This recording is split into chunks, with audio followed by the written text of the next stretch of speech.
BRB UK. Worse teeth, better accents. Hello, and indeed, ahoy hoy. Welcome to episode 605 of BRB UK in the RNG of hosting duties that appears to be taking over this show this week. You're stuck with me, Dan, and you're stuck with Tim, who's over there. Say hello, Tim.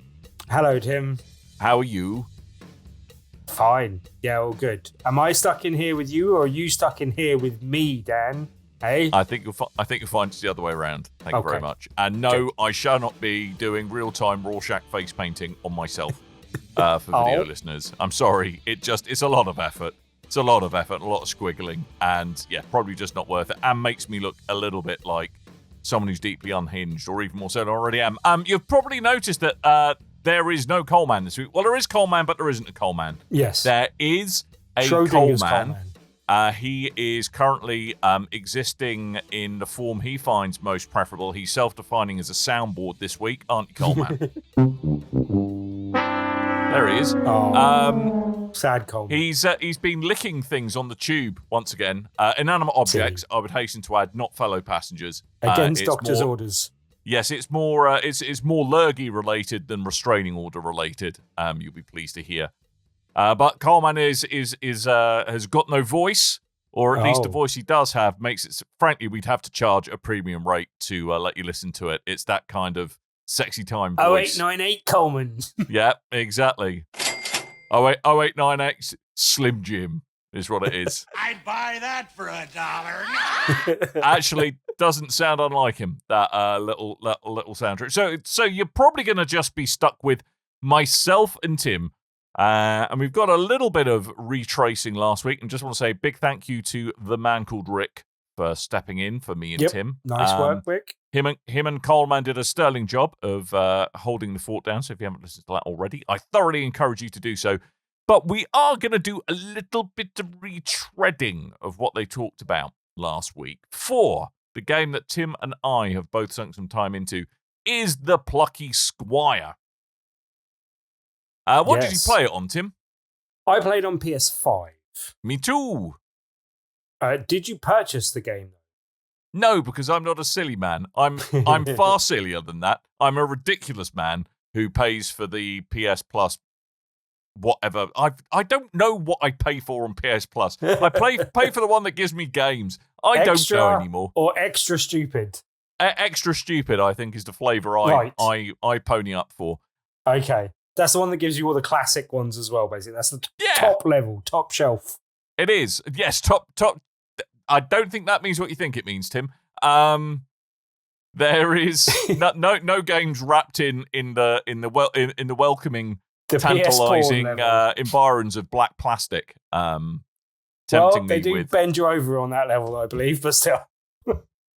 Again, that kind of getting into your reading material is entirely optional, Tim. If you want to go and read that stuff whilst inserting things in places, that is on your own time, buddy. Don't bring the rest of us down with it. I'm quite capable of looking at something and not doing things to myself at the same time. Whereas this is the complete opposite of the footage that's showing in the video version at the moment. A really wholesome balance to the kiddies storybook game, balance, and we're talking about prawn. But you know. So yes. So Plucky Squire, for those of you who don't know, is the 2D puzzle adventure game. I would say it's got a little bit of lots of genres in there, which we'll probably get to in a tick. Where you play as the Plucky Squire. You are the titular character in a book of the same name, and this has kind of essentially come to life through the power of art and imagination. And there is a bad evil man called Humgrump who wants to take the book over and make it a very boring tale that everyone will ignore, and it will go on the shelf, and all the characters will wither away and die because no one cares about them.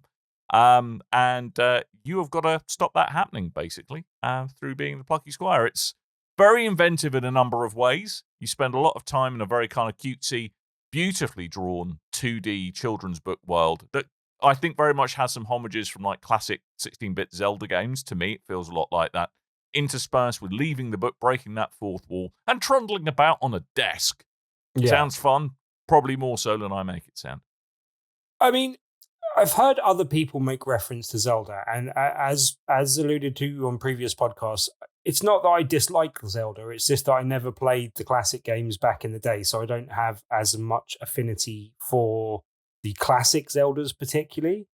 But what do you think makes people go with that touchstone? Is it just the kind of the sort of same viewpoint that it's kind of viewed from, or gameplay wise as well, because it's kind of a sword based hack and slashy type thing with similar type moves as well? I mean, I think stylistically it's got a lot in common with Link to the Past, or certainly the redos. Link to the Past, best Zelda game, no arguments, all right? I think we can all agree, best Zelda game. You can Majora's Mask, whatever, best Zelda game, Link to the Past. I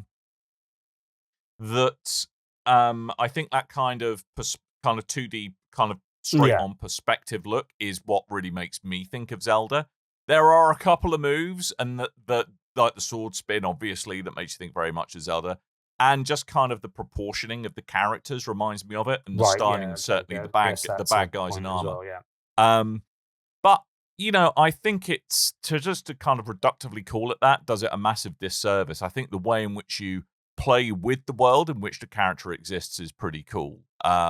It's a storybook, and you can rewrite bits of that story to solve puzzles, and I really like that, thinking outside of kind of having to think a bit laterally with the puzzles that you have to solve. It's like, and it's been on the video stream, so I won't call this too much of a spoiler. It's a bit like you can say the moat was empty, or you can replace the moat with water, or full of.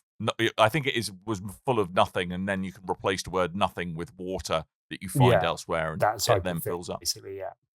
And there's a lot of kind of jumping about and out of the book as well. You get certain powers that allow you to literally break that fourth wall or third wall, because it's 2D, I suppose. Third wall, really, technically speaking, it is, isn't it? Yeah, I guess. And that you kind of go into kind of the real world, as it were, where you're trying to trying to find the things that the bad guy Humgrump has taken out of the book and hidden around the real world. It's it's a lot of. I think there's a lot of kind of engaging, that's quite cool. Moments about it, but I don't know. I've enjoyed my time with Plucky Squire. I mean, I think I'm nearly at the end of the game. I'm in chapter 7. Right, I was going to ask you. Okay, yeah. Very much feels like we're in full end game. It almost feels like without too many spoilers, you're probably feeling that way because you've explored most of the in-game world map. But it does add a little bit more in there without going as too much in spoiler territory just before you get to the end. So I think it's 10 chapters in all, I think, if memory serves correct. So you've got a little bit more to go. To be honest, it kind of feels like it could have been a little, and this sounds terrible to say, it does feel like it's becoming a little bit repetitive in some ways. I think I possibly enjoyed my time with it overall. I think it finishes strongly, and I think that helps. Okay. Because I'd heard the opposite from reviews, that its kind of final act peters out a bit. Yeah. I liked that. For me, some of the mini games repeat again near the end. I would have liked to have seen actually repeated more often throughout the game. And the mini games that it does repeat throughout the game were my least favorite of the games that it did. So I'm glad it kind of finished with the ones that it did, basically. I thought the ending was quite good and it wrapped up quite nicely. And and I thought it put a nice bow on proceedings. I also think the chapter or so leading that, there's a kind of comedic vibe change that I thought worked really well as well, basically. So again, not going to spoilers. For me, it ended reasonably strongly, and I think that helped cement my opinions of it being slightly more favourable. There are it has seemed to have gone one of two ways though. Some people that think that some of the positive reviews were a bit overly positive, and some people that thought that they didn't go quite far enough. I think for me, and as I said in my review that you can read now on bigredbarrel.com, that I put up there that I think the finish helped it, but I also think that it does have some shortcomings. I didn't think the puzzles were particularly hard. I didn't think the combat was particularly challenging either. And I think that it could have taken some of those puzzle things to a slightly more intense degree that kind of made you think a bit harder about things. And that the combat, I think, felt like some of the upgrades were a bit unnecessary because you could have got through the whole game without upgrading, almost, kind of thing. And so that made the upgrades feel a bit unnecessary. But I think it's easy to forgive the shortcomings just because of the overall charm and whimsical nature and comedy of the overall thing. I really like the presentation and the kind of the DJing wizard and Moonbeard who's kind of guiding you through things. And just it kept me chucking away and kind of happily making my way through the game throughout. That was enough to make me go, okay, I really enjoyed my time with this game. And to the point where I would recommend anyone that's a gamer playing it, even though it does kind of tend towards more the childish kind of take on combat and puzzles, and being a bit more tailored toward a childlike accessibility. I think it does enough that's interesting that it will entertain gamers enough that it's worth most people playing, at least just to see the tricks and what it does in terms of that. I don't know. I suppose perhaps I'm just a grumpier old man than you. I mean, I'm not as old, but I'm grumpy old man. Yeah, I'm grumpy old man. Very good, Tim. That's why we pay you the small bucks. Congratulations. I don't know. I think there was, to me, early on, I was like, that's a really cool idea. But I think they didn't keep the momentum up with the innovation, with the new things they throw at you, which I really love the mechanic of kind of like existing in the book and existing in the outside world. Yeah. But then it kind of starts to become a little formulaic, some of the non-mini game bits. And I think the mini game bits do a really good job at switching it up for me. Yes. I mean, like there's all kinds of callbacks to... I don't want to spoil. There's lots of classic games that it's a callback to. I'm not going to say what they are because I think some of them are a really nice surprise. Yeah, that's fair enough. But I mentioned a couple in my review as well. So if you want to take completely spoiler free, but I don't think it's too much of a spoiler to mention there's a kind of Punch Out style mini game. Yeah. And it very much does evoke the classic Punch Out as well. But I think there's little nods and stuff like that that gamers will appreciate. Sorry? And honey badgers are just generally arseholes anyway. Honey badgers, deserve to get punched as well. So, that's not a good an thing. official view of Big Red Barrel. There's two bits of nonsense and conjecture from Tim and Dan. But I do think that the puzzles were shown at their best when you are kind of flitting between the real world and the storybook and the interaction of those two things. And then also there are puzzles that take place on the desk that use the kind of storybook jumping in and out of mechanic, but that are spread across the desk themselves, where you're jumping into the artwork of a mug or a jigsaw puzzle and stuff like that. And I thought that's where the puzzling was at its best and most inventive. But I would have liked to seen a little bit more of that, and some of the puzzles go a little bit deeper, and then that would have elevated the game into the kind of 90s score, whereas for me, it felt just short of that, basically. Yeah. Yeah, I mean, I think how much is it on it? It's a 25 quid game, depending where you shop, 25-ish.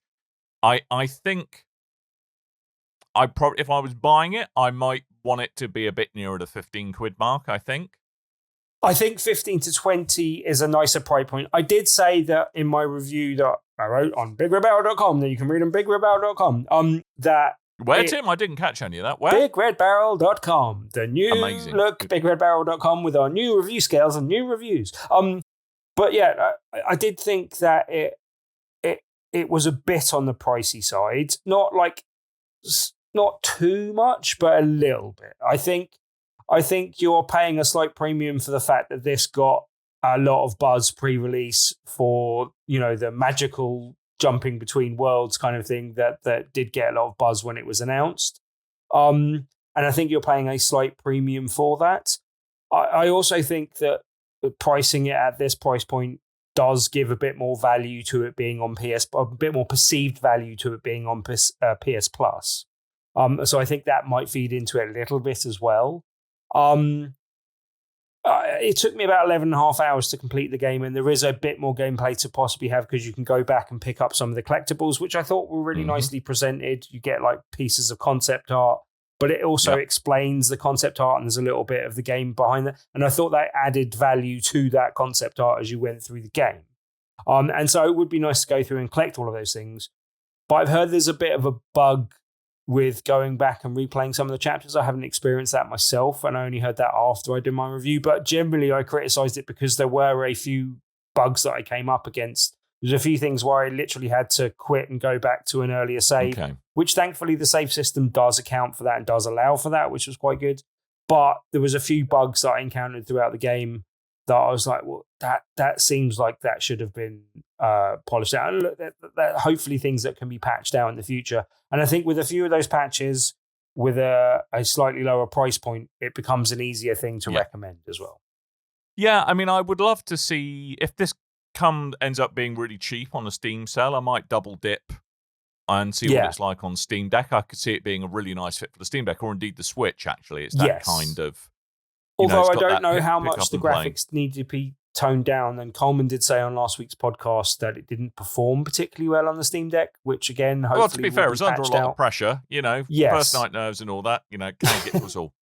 But playing it on PS5, I didn't experience some of those slowdown problems that Coleman experienced when jumping between the real world and the storybook. But yeah, that's a bit of a shame because it, as you say, it does seem like a good one for the handheld environment, because then it kind of plays into the nature of seeing storybook-like. But yeah, I quite enjoyed it. I think it's slightly overpriced at the moment, so maybe wait for a few patches and a bit of a sale if you don't have access to it through PS Plus. But if you do have access to it on PS Plus, it's an easy recommend of one to play to get your money's worth out of that. Silly. There we go. Plucky Squire. Out now. Go pick it up if that's what you want to do. The what Squire? You just say Plucky Squire again. Just because we're plugging the Plucky Squire and plugging our blog. So, Thanks, Tim. Yeah. I guess. Also, while we're plugging things, not to forget to... What's that? Hey, you're wearing my face.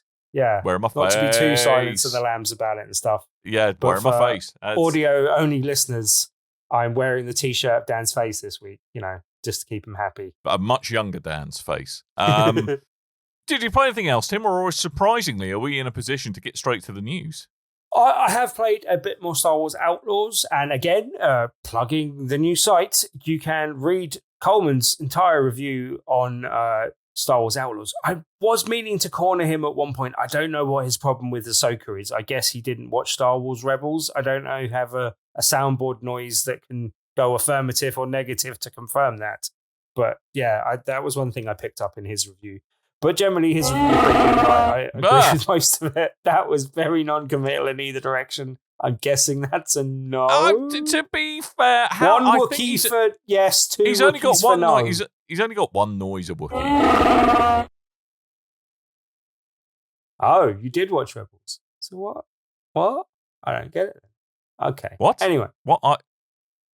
Tim is only gracing you with half of a conversation he's having with Coleman in private chat. What? But so you've played a little bit more of Star Wars. So how's it holding up for you, Tim? Because you seem really quite positive about it for a while. Yeah, still really enjoy it. Still yet to get to the boring, repetitive bit of that game. Like as I said, I think it was one that kind of the rug was pulled from under reviewers a little bit in terms of the day one patch fixed a lot of the problems, from what I work out. But I also I just think it possibly didn't lend itself well to being a game that you have to rush through for a review. And there are games and that I would trust people to review that come out more favorably. So I'm not entirely sure that explains everything away. But I've seen more and more people online going, I don't know what people complain about. That game is brilliant. One of my favorites of all time. One of my favorite Star Wars games of all time. And I'm kind of leaning more towards that sort of general opinion. I just think it's a really good way of immersing yourself in that universe. And I'm having a lot of fun still carrying on and still doing more stuff. I'm 35 or so hours in, and I've still got another planet to go. So yeah, I'm really enjoying it. So yeah, I'll, if that changes, I'll let you know. But currently, still. Please do. I will be here on the edge of my seat. While we're talking reviews, though, and before we move too much into the news, and while we've also mentioned plugging BigRedBarrel.com. Say what again, Tim? What? BigRedBarrel.com. We have had a load of content go up this week, and I just want to plug for a few kind of things that are worth reading on the site that we haven't covered yet on the BRB UK podcast. So Kev had a review of Dead Rising Deluxe Remaster, which is definitely worth reading. We had a review of a card game called Wolf Days go up this week. And that's a return to Chris Shooter to the website as well. So thank you very much, Chris, for coming back and providing some content. Lovely to have you back on the site. And then, the very prolific Nitwits, who I believe is watching the show right now, has also produced a couple of other good reviews worth reading. He's, as I said, prolific, but he did Parking Garage Rally Circuit review this week, which you can read on the site. Platform 8. Click Holding, and Buckshot Roulette. Buckshot Roulette sounds also really quite fantastic as well, so I'm going to have to check that one out at some point. And also Ryan contributed back on the site as well, and he did a review for Train Yard Builder as well, which I'm only disappointed that we don't have a Brady around to review for the podcast, because that sounds like one that would have been up his alley. But yeah, you can check all of that out. And as I said, my Plucky Squire review. So for quite a few reviews going up on the blog this week. I also did a little write-up kind of talking about the state of remasters, which we've got the upcoming state of play, and it's kind of referencing that as well, basically. But yeah, loads of content going up this week. And Coleman has been busy putting up some video stuff as well. So the state of play itself and a few other things from Tokyo Game Show and stuff. So yeah, that is all stuff that you can check out now on BigRedBarrel.com. And they've been coming thick and fast, those Tokyo Game Show things. And I suppose that's probably the segue to get to the news. Because there has been some news this week. Are we getting news music? No. News? Damn! It's the news. It's the news time. It's been a week. There's been news. There's been some news. Yes, so in unsurprising and slightly disappointing news, following the real skepticism about the value that the PS5 Pro actually presents to anyone who has £700 in their pocket, burning a hole in it, all of the there's been PS5 Pro pre-orders have all sold out, and people have gone completely bonkers. For I must admit, the rather nice-looking 30th anniversary editions of both the PS5 Pro and PS5 Normal, I believe. And they are already, and completely predictably, but utterly depressingly, being sold on eBay for stupid amounts of money. Scalper Central. Yes. It's very disappointing, really. And it's a shame because the PS5 Pro bundle for the 30th anniversary one does look pretty awesome, actually. It had a lot of nice stuff in with it that would have tickled my fancy, but yes, it's people making a big old bit of scalpy money off it, which always makes me sad, really. Yeah, I don't know about you. I kind of was busy working this morning and forgot that they were going up on sale. I got there about an hour late, and by that time, I wasn't going to buy a PS5 Pro because I just don't have that sort of money lying around, and if I do, I'm going to get one on exchange rather than just buying one outright. But I really wanted one of the controllers, and I was too late to the party for that one. By the time I got there, even the really expensive dual edge controllers had sold out, and the only thing left by the time I got there were the PlayStation Portals in the 30th anniversary colors. Can I just say that's a very damning indictment of what the PlayStation Portal is like? I mean, yes and no. You'd expect that to be the thing that was not sold out first and fastest. But it's weird to me that is £10 cheaper than the dual edge controller, basically. And only £10 more expensive than the base model as well. I think if I didn't have the Steam Deck, I would have possibly picked up one by now. But if I hadn't, that may have pushed me over the edge to buy a PlayStation Portal. I do quite like the look of it. I think I can see its use cases for myself, and other people that I've seen talking about them on threads and stuff have been generally pro the PlayStation Portal. I can see it being, a fun little device. I think it's extra nice in those grey colours. Like, I have to admit that the 30th anniversary colours do appeal to me. I would have liked to pick up a controller. It's a shame that they've all sold out. And it's also a shame that they're probably up on... I mean, I've definitely seen the consoles being sold for like 1,100 on eBay. It's one of my problems with eBay. Like, I like eBay as a site and I use it myself for other stuff, but I wish they didn't... Like, should have a period of time where you cannot sell consoles on there. Like, you should not be able to sell this anniversary bundle this year. Because that type of time period of, there should be a few months where you can't sell it, so that it's not just scalper central where people are taking advantage of other people and buying them and flipping them on eBay.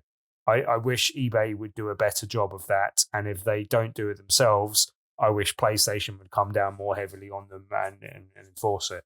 Because it's a real shame, because of the limited quantities, you are taking only 12,300 of them made for everyone in the universe. Well, yeah. So that's really taking it out of hands and giving an extra boon to scalpers, and just means that the price gets even more ridiculous. I do think the PlayStation Pro price was heavy-handed anyway, as we commented on before, so I won't sort of beat them around the head with that too much more. But I do think there is some extra value to be had. Like, I don't know about you, I would pay a slight premium to have a PlayStation 5 Pro in the anniversary colours, to the point where I wished, if they really wanted to make it a celebrationary thing for all the fans and stop scalpers from being the main, people that take advantage of this, literally, it would be nice if just all of the PlayStation 5 Pros were in this colour.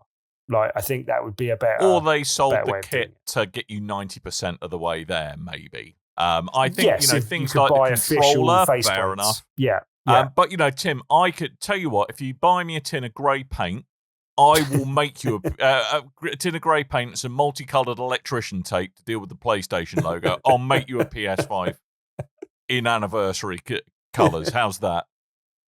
It's a bit like, no, we've got a PS5 Pro anniversary edition at home. You don't need that one. I know it's a bit like that. But I mean, all I'm saying is, it was my birthday yesterday, and none of the listeners got me a present. So they wanted to get me a PS5 Pro in anniversary colours from eBay. I'm not going to stop them, but don't do that. Wow. But no, it's just a bit of a shame. As I said, I would have liked to have treated myself to a controller. It was slightly my fault for being busy at work and then releasing at a time. But also, why? I don't know there's an ideal time to release it, but not in the middle of the morning when I'm busy at work. That would have been good. Thanks. Tim, a little bit of main character syndrome is creeping in here. I'm not going to lie. I know. Right? I know. Not Grand Tim Auto, all right? But did not feed into my ability to buy one, and that didn't help my opinion on the matter. But yeah, like, I hope there's going to be another batch of those of the controllers at least released at some stage, because they said that the consoles are limited. They haven't particularly said that the controllers are. I don't know if that's the case. They did do that with the 25th anniversary. I've got a 25th anniversary controller for the PS4 sat downstairs, actually, which is in those nice colours. So I hope they do that. It'd be nice, for people who want a little bit of kind of retro theme goodness. It still depresses me that I can remember the PlayStation 1 launching. That just makes me sad, I think. that is now considered fully retro and in rearview mirror. Quick question from Demonics4. Can we buy an official PS5 Big Red Barrel stick-on, trademark, upgrade kit? Do you know what? Send me your send him a PS5 Pro and a pot of paint and he'll do whatever you want. It's one of those things where not just limited to consoles. But I think we get sued to oblivion. You want. But anything you want, Tim will do if you send him those things. Anything. Doesn't have to be gaming related. It's not true. It's very true. Very, very true. We probably ought to crack on with a little bit more of the news, including, I suppose, just slightly breaking. The Last of Us Season 2. There has been a trailer landed for that. It's going to be news. Yeah, going to be here in 2025. More hanging out with Murder Dad and all his pals, and probably on Sky or one of its derivative streaming services in the UK, and streaming service Max in the US, I believe. There we go. More Last of Us goodness coming. And what else has been going on? Well, there's been a little thing called the Tokyo Game Show. Now, there was both a state of play from PlayStation and Xbox's media brief. Now, I'm not going to go into everything here. I'm talking more to you, Tim, as I say that, than setting expectations to our listeners. But let's do Xbox first. Anything jump out at you at the page there, or was it all a little bit, we get it. You bought a load of gaming studios and you're just releasing their games now? Yeah, this one was a bit more difficult for me to keep up with because this happened this afternoon, again, while I was at work, busy working. And a lot of the... but a lot of the devs for this, and no kind of, saying that this was wrong, or like, it's the Tokyo Game Show, so it makes sense. But a lot of the developers were talking in Japanese, and that was not conducive to me listening while working. Like that those two things did not go hand in hand very well. So I am not particularly up on the news from what Xbox. I heard Phil Spencer saying some stuff at the beginning, but he didn't really seem to say much other than the usual guff of, "Hey, we're at Xbox. We like money." Like normal sort of, Phil Spencer-y stuff at the beginning of the thing. I mean, I wouldn't say there was anything groundbreaking. Why don't you lay off the egg? Very apropos, Cole. Thank you, Soundboard Coleman. I mean, there was some updates about, they were wanting to show off Metal Gear Solid Delta Snake Eater. Yeah. That is concerning that it's still TBC 2024. There's not a lot of 2024 left, Xbox. If you want to get that out, you want to get that out. But a lot of it kind of seemed to be a little bit of cashing in on some of the investments that they've made. It seemed a bit of a kind of an Acti Blizzard sizzle reel in some respects, I have to say. Crossovers with Overwatch 2 and My Hero Academia. There's a lot of stuff. They're really pimping Game Pass at the moment. Trials of Mana and Legend of Mana added to Game Pass. We Love Katamari Reroll and Royal Reverie, great games, added to Game Pass. StarCraft Remastered and StarCraft 2 going to be coming to PC Game Pass or Game Pass Ultimate November 5th, 2024. I don't know, it just kind of felt like a little bit, they're in a bit of a holding pattern, I'm not going to lie. Yeah. I mean, I'm looking forward to things Remember, we've got Indiana Jones coming because we don't have much else. Yeah, exactly. Look, Indy! I have to say, I'm really looking forward to that, though. I didn't really get any more information. I did see the devs talking at some point and heard bits, but again, I don't know if there was any new information that came out of that. But I am excited for that game. I'm looking forward to it. I think it's a character that lends itself well to the video game world that we haven't seen in video games for a while.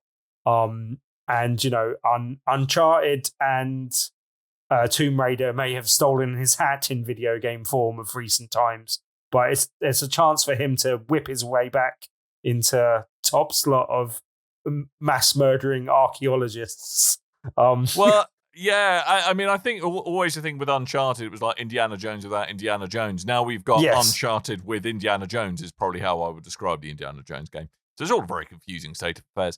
But I'm quite looking forward to a little bit like puzzling, a little bit of, kind of historically inspired skullduggery, shall we say. I also think it's well timed with Tomb Raider having wrapped up its trilogy and being in a bit of a hiatus, and Uncharted not really doing anything at the moment as well. I think it's a good time for indie to resurface. So yeah, I'm looking forward to that.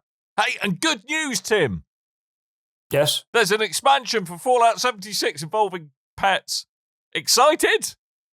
I'm not. I mean, I do hear really good things about that game. Like, really? The ones I accept it's been on a redemption arc, but yeah, a lot of people picked it up and started playing it when the series hit, and that went really well.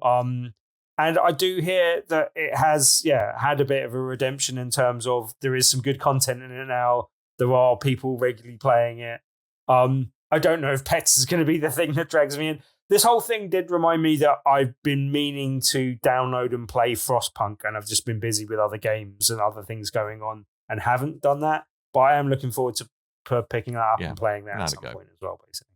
And the sheer excitement, the sheer wall-to-wall white-knuckle ride that is Farming Simulator 25, also incoming. Put it in your calendar, November 12th, 2024. Ooh-ar. That's Coleman. Yes, Coleman, I knew you would look at those. It's got a whole trailer associated, not like the kind of tractor trailer, like a video trailer. Look, if you two want to hold up traffic as you haul stuff to and from your farm, this is the game for you. You want to get engaged in some light animal husbandry, this is the game for you. I'm not sure there's a mini game where you take them to the abattoir, to be fair, but that would probably be a bit dark. Might be a step too far in realism. Yeah, you reckon? I mean, if it wants to be Farming Simulator, that's what's involved, dude. I'm just saying. Say goodbye to Daisy. Say goodbye to Daisy. Here's a taser. Take Daisy round the back of the shed. Here's a taser and a mallet. Anyone for Bambi burgers? My favourite. Anyway, we should probably stop all of this nonsense now, because it wasn't only Xbox doing a show and tell. It was also PlayStation with their State of Play 2, which they're very much leaning in to Astrobot, which I'm pleased to see. Yes. I need to pick that game up because I think it might be my game of the year and I don't know it yet. Lots and lots of super fun DLC coming in as well. The bit of Helldivers love being given that tickled me. Okay, Helldivers that's what tipped you over, yeah? Yeah, Helldivers is as dumb as a rock to begin with, and this looks like it would be a cheeky dumb rock, so I'm all up for that. Helldivers and Stellar Blade. They said there's 10 different characters, and they only really seem to announce 2 of them in this trailer. I did say that I think, didn't this kind of predate, like the whole presentation of State of Play predates Tokyo Game Show? I'm sure it was kind of part of that, but I think it's kind of it's convenient the day before, I think. But yeah, I mean, think it was I timed think it's now because of it, possibly. Yeah. So yeah, and other things they announced were Alan Wake 2, Lake House, quite a lot of Dragon Age Dynasty Warriors, which they seem very excited about.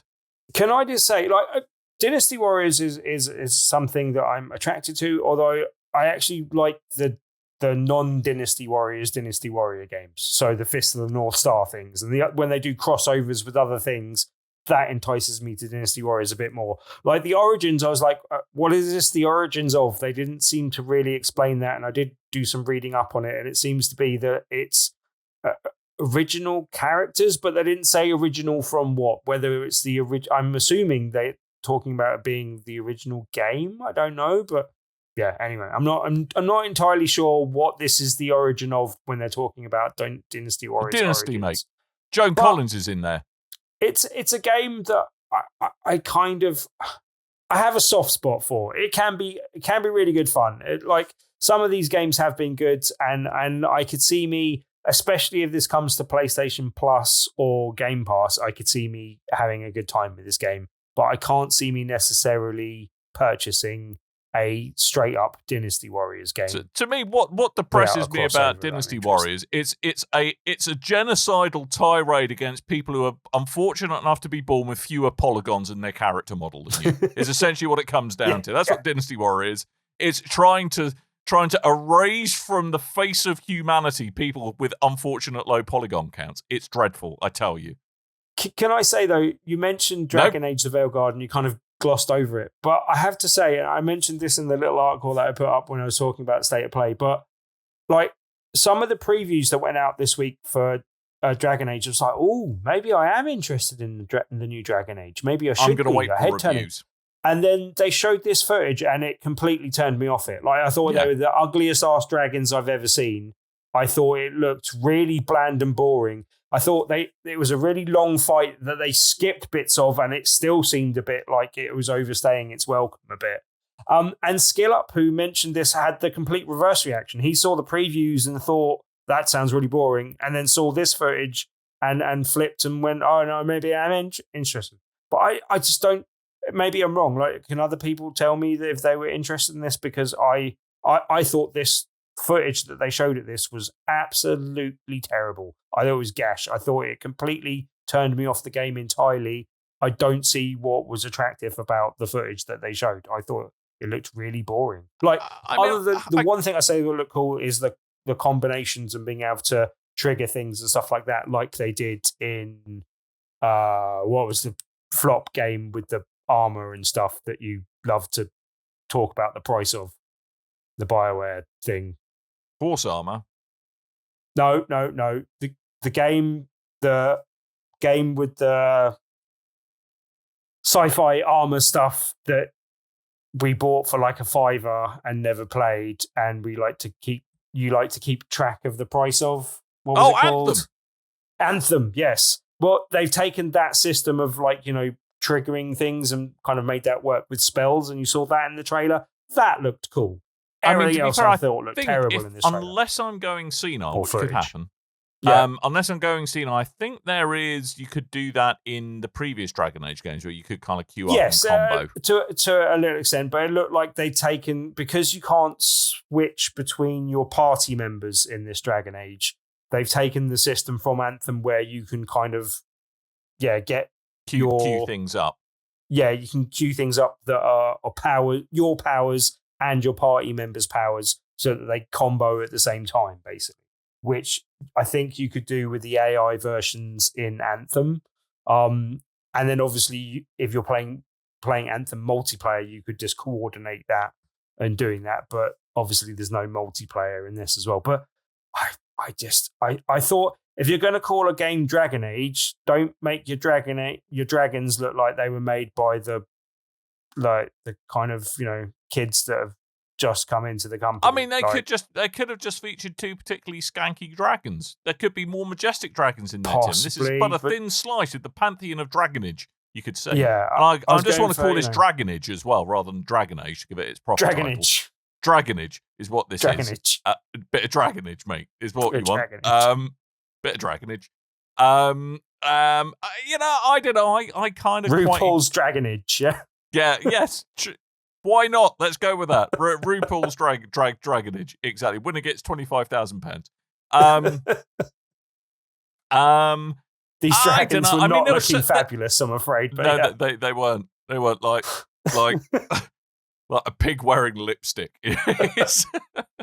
So anyway, there were some bits of the art style of Dragonage I quite like, but at the same time, it's weird. It kind of was, in some bits of the footage they showed, really kind of looked like a big uplift over the previous games, but then kind of almost looked like things had stepped back a generation in others.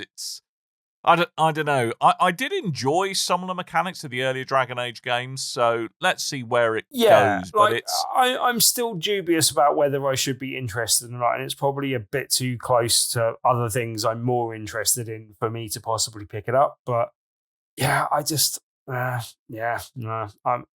not sold on it yet, basically, and it's a shame because it's a series I have some affinity with, having gone out to the BioWare studios to see Dragon Age 2. And I'll tell you, which gaming show did you go to over there? No. That was just going to Canada to go see Dragon Age 2. But actually visiting the studios was like a highlight of things I've done in gaming. It was really cool. I'd really like that series to do well. I really want BioWare to do well as a company. I'm a bit fearful that this might not hit for them. For me, especially in this presentation overall, and jumping forward a bit, but when you saw the graphical fidelity of Monster Hunter Wilds and you saw the creatures in that compared to the dragons in Dragon Age, and then being the title creature in this kind of game, like that's night and day for me. Like the graphical fidelity of Monster Hunter Wilds look amazing in this presentation. And I don't see how you can look at those two games next to each other and go, well, actually, I really want to play Dragon. I know there's slightly different games, and obviously one's more action orientated and one's more RPG orientated. But I don't see how you can look at those two games next to each other and go, oh, those dragons look great. Like I don't see it. I mean, taking away from just your affinity for the dragons that are featured on screen in Dragon Age, I mean, I think the problem with Dragon Age is that it's always been tried to be a jack of all trades, but a bit of a master of none. It's not quite a deep enough RPG. It's not quite a actiony enough action adventure game. It's not quite a party based, role based kind of, admittedly real time, but kind of RPG fighter with a tactical element to it. I think it tries to be a great number of things, and sometimes I feel that, maybe if it just doubled down on one of those, it might be a bit more of a cohesive thing. But Tim, to be fair though, you do love a frame narrative, and Dragon Age has lots of frame narratives in its history. True. So, there may be excitement to be had for you. So moving on to other stuff that was covered, we briefly talked about Monster Hunter Wilds. That got release date February 28th, 2025. I'm going to be interested to see how the PS5 Pro version stacks up to the non-Pro on that. I think you're going to get lovely fluid 60 frames a second gameplay on the Pro, maybe not so much on the standard PS5. Couple of much though I hate to kind of poke you with a stick and encourage this, seemed to be a little bit of we've got the PSVR 2. We should probably talk about that a little bit. Oh yeah, remembered that we made a PSVR 2 headset. Oh yeah, let's talk about that. So there was a few things there. Now, I'm reserving judgment a little bit on Hitman World of Assassination. Yeah. It's something I would like to see. I can see how it'd be a lot of fun. But there was a game that came out on Meta recently, which isn't quite this. It's slightly different because it was just Hitman 3, I think, basically converted to Meta. And that came out and got widely panned because the controls were terrible, basically. And there was a lot of problems with the kind of bugs and stuff going wrong in that. I'm hoping this is something where they can leverage the power of the PS5, maybe even the PS5 Pro, but the PSVR 2, and make a better job of this. It's a fun universe to be messing around with, and if they do get the mechanics right and you can dual wield properly and you can strangle people properly and all that type of stuff, I could see this being a lot of fun.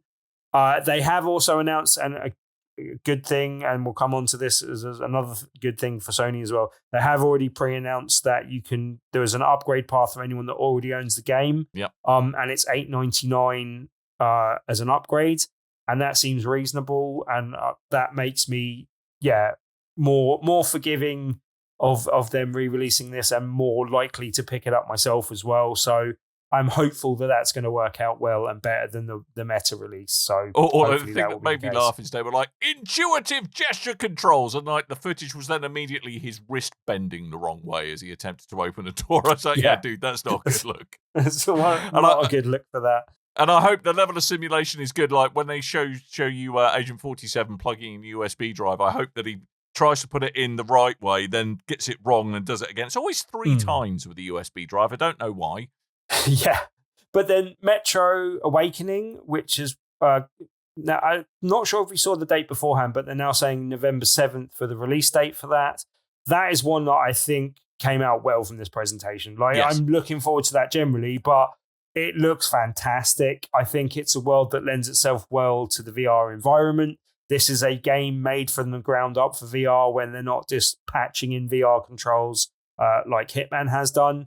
I'm hopeful that come out right, but I've got much more faith in this being a really good VR game. There were some previews come out from this, and it seems like what you'd think from a Metro game where the weapons are really good and they've got that kind of homemade feel to them. And I think that lends itself well to VR in general.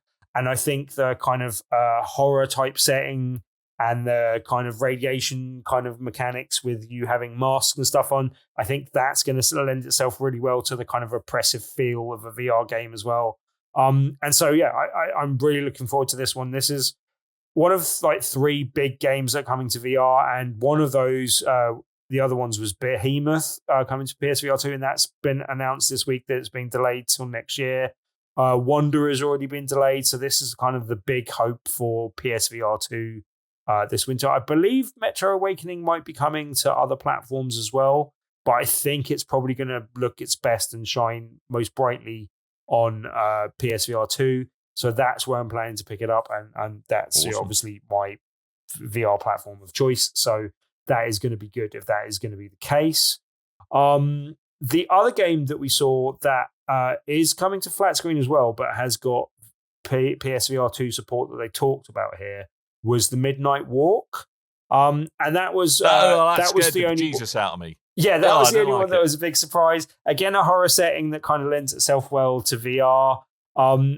This was made by the people that did. I'm saying this just ahead of when it's going to come up in the trailer, and I can't remember the game that they did. Lost in Random. But that was a game that passed me by, but I liked the look of and meant to pick up at some point. I think Coleman talked about it on the show, if I remember correctly. Or someone came and talked about it on the show at some point. But yeah, that was a game I had an affinity for. I think this graphical style will work really well in VR, and the kind of horror setting of it as well will particularly work well. Yeah, this is something that, obviously we hadn't heard of before this presentation, but that's definitely on my radar now that it really is, and I'll definitely be looking to play it in VR as well, I think. Really unsettling. It's like a very evil version of what happens in the Great Pottery Throwdown. Evil kind of it's what happens almost in that bucket of doom. That's what this is. What this is all crafted out of, the Great Pottery Throwdown bucket of doom. Welcome to Midlife Gaming and TV Reviews with me. It's Dan. got that like kind of Tim Burton disturbing kind of Nightmare at Christmas children's fantasy gone wrong type look to it as well. So yeah, I really like the look of that. I think it's going to be cool. So other bits, just because mindful of time and looking at the time ticking away, other kind of, I think, things of interest were they seem to be getting back into giving Horizon some Horizon Zero Dawn some face time. There's a remaster of that coming out at the end of October.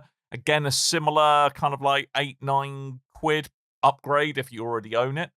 Yes, which helps offset any criticisms of it. But was great anyone game really asking for this? Has been the general consensus. That was part of the article that I put up on BigRedBarrel.com. You can read on BigRedBarrel.com. It goes into it a little bit further.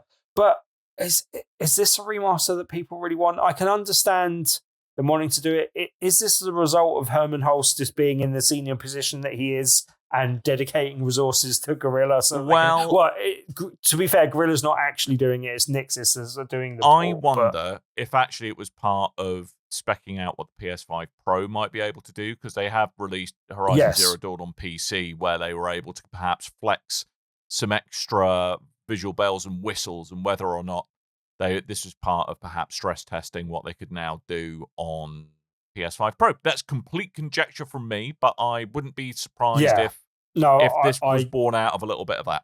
Yes, I think that's quite likely, and said similar in my article as well. But I just, like, as I said, I'm not going to go into criticizing it too much, because if it's a $9.99 upgrade, and they particularly said $9.99, and I assume that translates to dollars, and I assume that's just going to be the price it is in pounds. So assuming that's the case, it'd be nicer if it was a quid or so cheaper, because we always get stiffed on that, and there's no reason to do that when it's the digital content as well.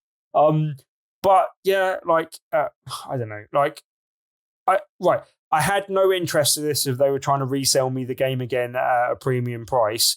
I am slightly more interested in it if I can pick it up, because I already own the game on PS4. If I can pick it up for a few quid. I never completed the game the first time, and I never got to the Frozen Wild stuff that they added to it as well. So maybe it's worth checking going again from the beginning. Yeah, maybe. I think it's a great game. I really enjoyed it. I really loved kind of the storytelling of it as well. I think it's a really really great experience to try out. Other bits that appeared, Lego Horizon Adventures, because sure, why not? We need a Lego Horizon crossover. And thank goodness, and this isn't at all a bad bit of timing on Sony's part, they were pleased to announce that Pal World is coming. We're going to get it out before they get sued. Yeah, exactly. Enjoy it for all of the 3 weeks before it gets taken off, the scrubbed from the face of the universe by Nintendo's lawsuit, which I don't think we've got time to talk about. That might be something to rant about in some further detail. We'll come back to that later. Next week. But again, I think it's something we all saw coming. Was surprised that it didn't happen, but the inevitability of it has come up again. Apparently, yeah. I was just going to say, also, we don't really have time to talk about it in depth, but I did think I liked the look of Arcade Chronicles, which was like a kind of MMO style RPG type thing, which was the only thing that possibly put me off it. But that kind of looked cool. And the other thing that was, as far as I know, I think we'd heard about the game existing before. But Hell Is Us was the other one that looked kind of interesting as well. And also, I thought Arcade Chronicles, again, made Dragon Age look very bland as well, but graphically in comparison. But Hell Is Us looked interesting as well, like a kind of Souls-like type thing, which, we don't have enough of, obviously, so I need more of them. But yeah, it looked kind of a different kind of setting and kind of interesting. That looked like it could be one to keep an eye on in the future as well, basically. Excellent. And just to loop back on Power Word, it's out now everywhere in the world apart from Japan. Yeah. Think on that. Right. I think that is probably time for us to start wrapping this show up, knowing that Tim has got at least 5 minutes of talking about Tabletop Tuesday to come. Thank you for listening. That was the news. Before you go and before you amble off into that sweet, sweet night, do make sure that you go to tpublic.com/stores/BRB and buy things with my face on it. Tim didn't get copyright clearance of my face beforehand, but he gosh darn well put my face on a t-shirt anyway. I received no money for sales of these, but yeah, buy them. Things with my face on amuse me. It's a shame we can't make PS5 plates, because we could put your face on a PS5 Pro as well. That'd be good. Yeah, maybe I think you're playing fast and loose with the definition of the word good there, Tim. But Dan's face plates. That's what we need on the store. Yeah. Dan's face skins doesn't sound quite so appealing, though, does it? I'm going to make a sticker big enough to cover the PS5 Pro in your face. So anyway, make sure you go to tpublic.com/stores/BRB. Buy things with my face on it. Other products are available that don't have my face on, but you could actually buy things with my face on it. Also, it's a good time to go over to our store at the moment, because it's currently 35% off at the time you're hearing this. Hopefully at the time you're hearing this. If you're listening to it live, certainly so. I believe if you're listening to this on the Friday, also the case. If you're listening to this sometime in the future, I can make no promises. Never take a promise from Tim. Again, could just all be made up. Like his use of the word investments don't actually mean what you think it does. No.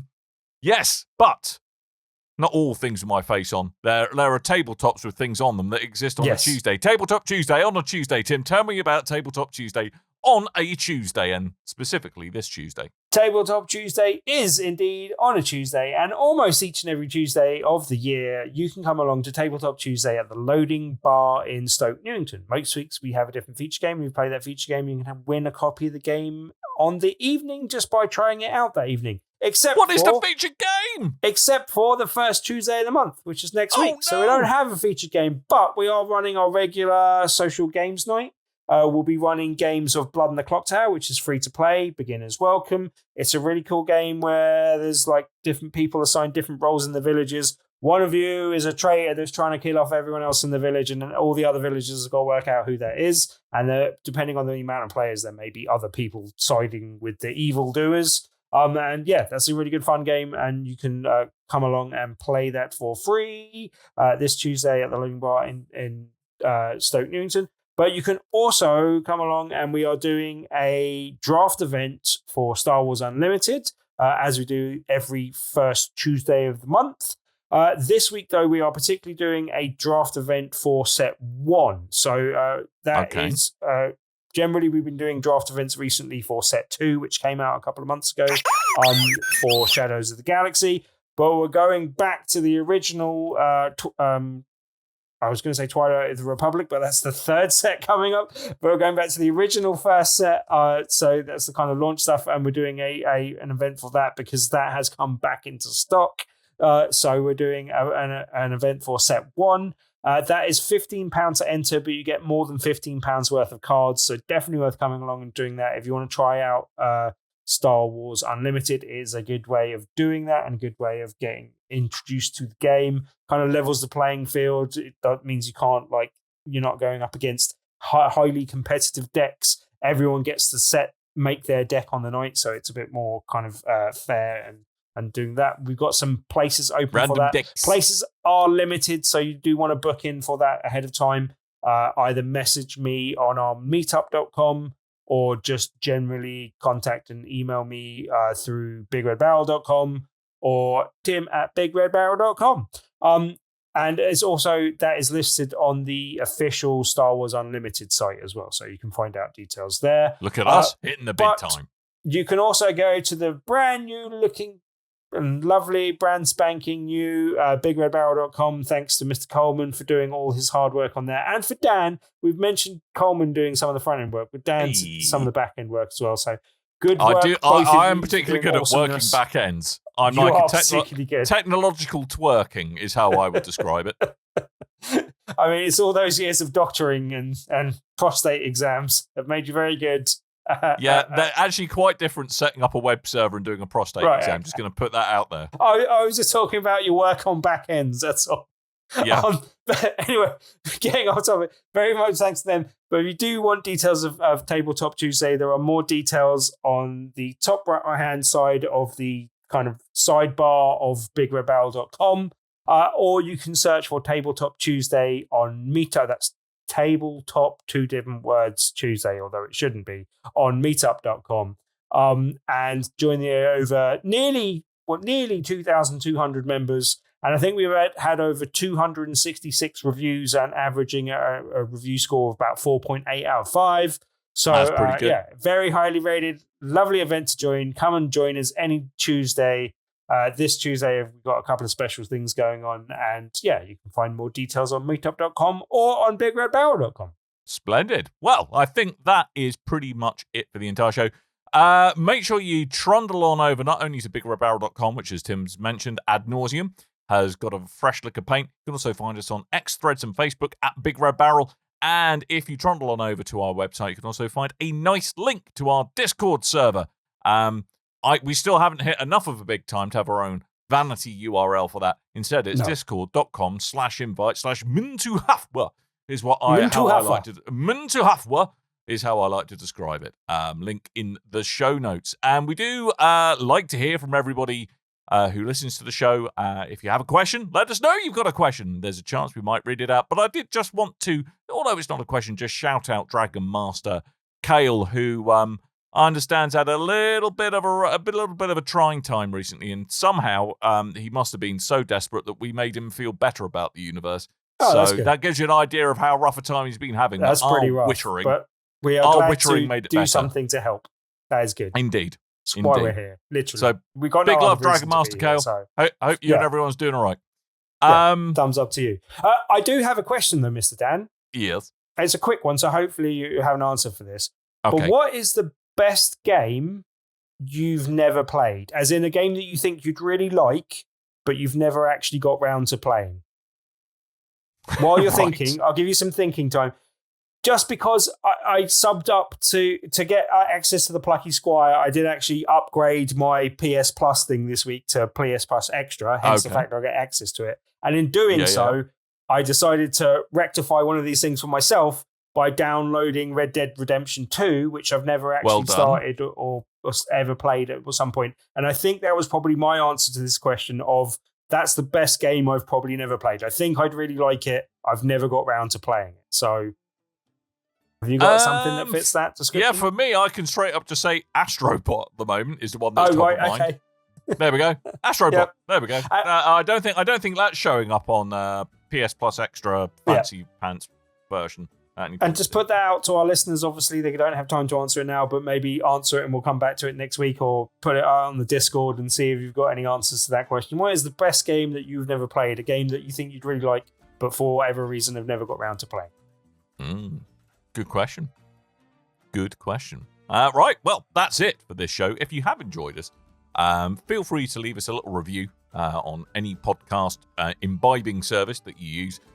We've got a very clever little bot that hoovers all the reviews up and feeds them into our brain, makes us feel good about ourselves. So if you want to help us feel good about ourselves, leave a nice review, or at least one with some constructive feedback, because then we can do something about it.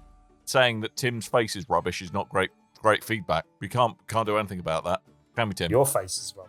No, my face is on a t-shirt. Eat my dust. Yes. Right, we're going. That's been it. This is a show. That's 605 in the bag, in the rearview mirror. And we're very excited. We had a bag. We do have a bag. I'm sure you can buy a bag at tpublic.com/store/BRB. Not on just the store, buy them there. But yeah. Well, we're going to put it in a bag anyway. Thank you for listening. All that's really left for us to do is remind you that I have been Dan. I might have been Tim. And no one's been Coleman this week, which is disappointing. I ain't falling for no banana in my tailpipe. Just a soundboard. A disembodied, possessed soundboard. Dead Coleman.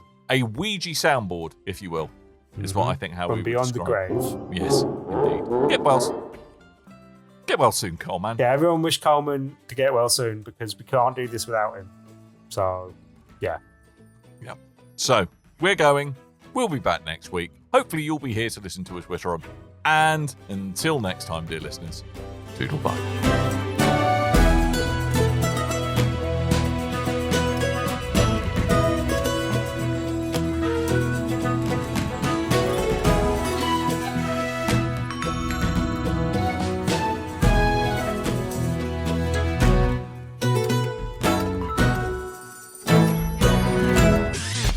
You and your ears are quite welcome for the podcasting goodness that you just heard.